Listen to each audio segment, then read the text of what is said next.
भाजपा लाभार्थी का धर्म जाति नहीं पूछती, प्रहलाद पटेल। बालाघाट में जनसभा में बोले प्रहलाद, 5वीं बार बनेगी भाजपा सरकार, जन कल्याण की दिशा में उठेंगे बड़े कदम।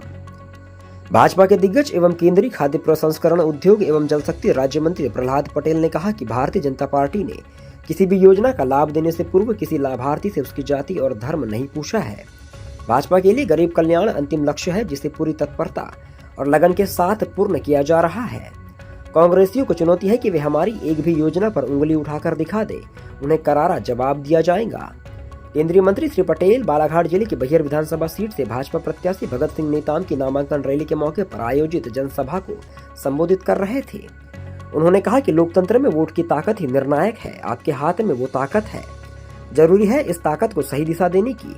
जरूरी है कि चुनाव मैदान में उतरी सभी पार्टियों प्रत्याशियों का निष्पक्ष मूल्यांकन किया जाए और फिर मतदान कर समाज के सेवक वर्ग को मत का आशीर्वाद प्रदान किया जाए। श्री पटेल ने स्पष्ट किया कि भाजपा इसलिए वोट नहीं मांगती कि उसे सरकार में आना है। उन्होंने आग्रह किया कि जनता को दोनों पार्टियों भाजपा और कांग्रेस के चरित्र के फर्क को जानना और समझना होगा, ताकि सच्चाई को समझा जा सके। कांग्रेस ने बीते 70 सालों में अपने परिवार के विकास और तुष्टीकरण को अपना मुख्य लक्ष्य बनाया है। भाजपा का चरित्र देशव्यापी सोच से जुड़ा हुआ है। भाजपा ने धारा 370 को चंद मिनटों में समाप्त कर दिया, लेकिन कांग्रेस ने इस धारा को इतना जटिल बना दिया था कि इसके बारे में बात करने से डर लगता था। देश नाउम्मीद हो चुका था। तब जनता ने स्पष्ट बहुमत के साथ नरेंद्र मोदी को पीएम बनाया। तब ऐसे काम हुए जो कभी सोचे भी नहीं गए थे। पीएम आवास योजना, शौचालय निर्माण और उज्ज्वला गैस योजना के अलावा ऐसे अनेक उदाहरण हैं जो यह स्पष्ट करते हैं कि देश के विकास के लिए भाजपा ही श्रेयस्कर पार्टी है। आगे उन्होंने कहा कि कांग्रेस नेता राहुल गांधी जिस तरह से पिछड़ी जातियों के तथाकथित हित की बात कर रहे हैं, उन्हें शायद ज्ञात नहीं है कि यह देश जातियों के फेर में कभी रहा ही नहीं है। राहुल बाबा को अपना इतिहास खुद नहीं पता है। चुनाव के अवसर पर तिलक लगाने और जनेऊ पहन लेने से कोई सनातनी नहीं हो जाता। उसके लिए अपनी संस्कृति का हृदय से सम्मान करना जरूरी है। उन्होंने कहा कि राहुल गांधी जो भी तथ्य पेश करते हैं, उनकी सत्यता सदैव संदिग्ध रही है। चुनाव जीतने के ऐसे प्रपंच करना कांग्रेस के पुराने हथकंडे हैं, जिन्हें जनता अब पूर्ण रूप से समझ चुकी है। पहला शब्द के लिए बहियर से दीपक सरनागत की रिपोर्ट। बनाया है और आज इस शुभ घड़ी में मुझे यहाँ पर उपस्थित होने का मौका मिल रहा है। मैं सबसे पहले मेरे आदरणीय नेता डॉक्टर नेताम के चरणों में नमन करके मैं भगत नेताम के लिए आपसे आशीर्वाद मांगने के लिए आया हूँ। मैं आज कोई ऐसी बात नहीं करूंगा। मैं अपनी पिछली बातें याद कराता हूँ। इधर मंच पर जो लोग बैठे और जो सामने खड़े हैं, तो जब आज विचार कर रहे हैं प्रसादीन का कि जब मैं आपके बीच में चुनाव लड़ने के लिए आया था, इस जिले में मेरा कोई रिश्तेदार नहीं था।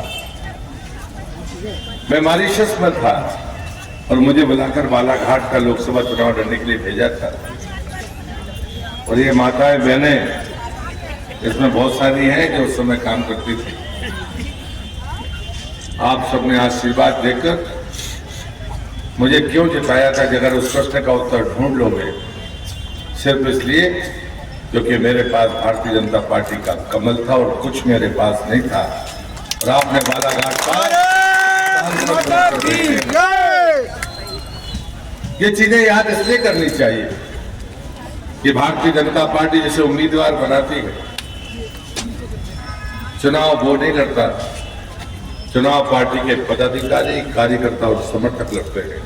उसका प्रतीक मैं हूं, इसलिए मैंने आपको याद दिलाया। और जब मैं उम्मीदवार बनकर आया तो डॉक्टर नेताम तो हमारे समय नेता होते थे।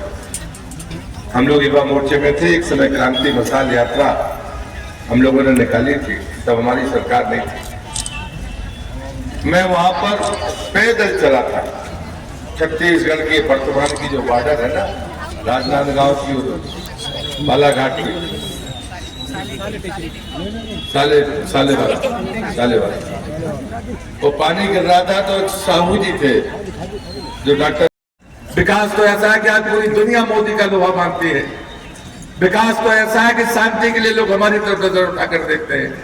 लेकिन G20 में आए तो हमने नारा दिया, वसुधैव कुटुंबकम, पूरी दुनिया हमारी है।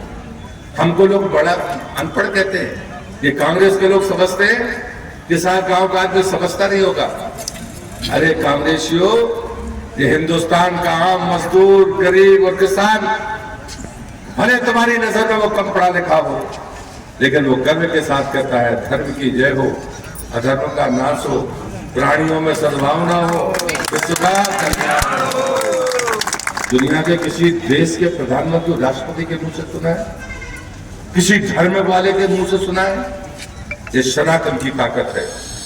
उसका मजाक उड़ाने की गलती मत करो। तुम्हारे पापों की लंबी फेहरिस्त है, तुम्हारे अपमानजनक बातों की लंबी फेहरिस्त है। एक हमारे प्रधानमंत्री हैं जिनने भी 3 दिन पहले ट्वीट करके कहा था कि राम जन्मभूमि आंदोलन समिति ने, न्यास ने मुझे प्राण प्रतिष्ठा के लिए निमंत्रण भेजा है। मुझे गर्व है कि मैं सब अवसर पर वहां पर उपस्थित रहूंगा। न्यास भैया की जनता से 3 ही बातें करता हूँ, क्योंकि 3 बजे के पहले भगत को फॉर्म भरना है, आप सबको जाना है, और इसलिए मैं 5 मिनट में अपनी बात खत्म करूंगा। मैं सिर्फ इतना ही कहता हूँ,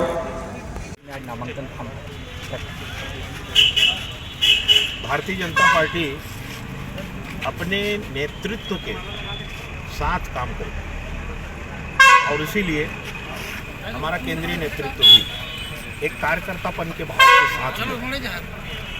चाहे वो छोटा चुनाव हो, बड़ा चुनाव हो, उसमें पार्टिसिपेट करता है। और इसीलिए हमारे प्रदेश के अग्रणी नेताओं में से एक केंद्रीय राज्य मंत्री आदरणीय प्रहलाद सिंह पटेल जी आज भारतीय जनता पार्टी के प्रत्याशी के रूप में मेरे नामांकन के अवसर पर उपस्थित होकर के उन्होंने कार्यकर्ताओं और जन सैलाब जो यहाँ उमड़ा उसे उत्साहवर्धन करने का उन्होंने काम किया है।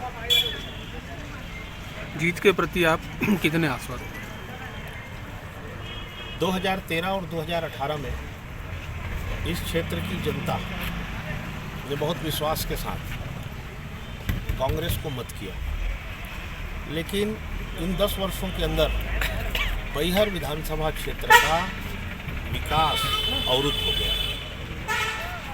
बहुत पीछे बैहर विधानसभा क्षेत्र चला गया, चाहे शिक्षा हो, स्वास्थ्य हो, स्वरोजगार हो, सड़क, पानी, बिजली जैसी मौलिक आवश्यकताएं आज उनके लिए भी यहाँ के लोगों को बाट जोड़ना पड़ता है। लेकिन यहाँ की जनता 2013 से लेकर के 2003 से लेकर 2013 के उस भारतीय जनता पार्टी के हमारे कार्यकाल को भी याद कर रही है, जब यहाँ पर सड़कें नहीं होती थी, हमने उसे बनाने का काम किया।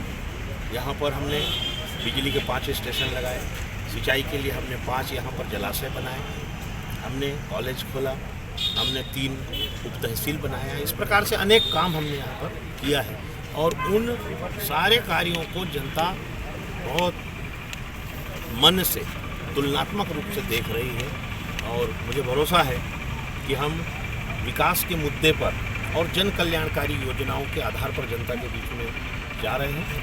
जनता का आशीर्वाद मिल रहा है। निश्चित रूप से प्रचंड बहुमतों से भारतीय जनता पार्टी बैहर विधानसभा का चुनाव जीतेगी।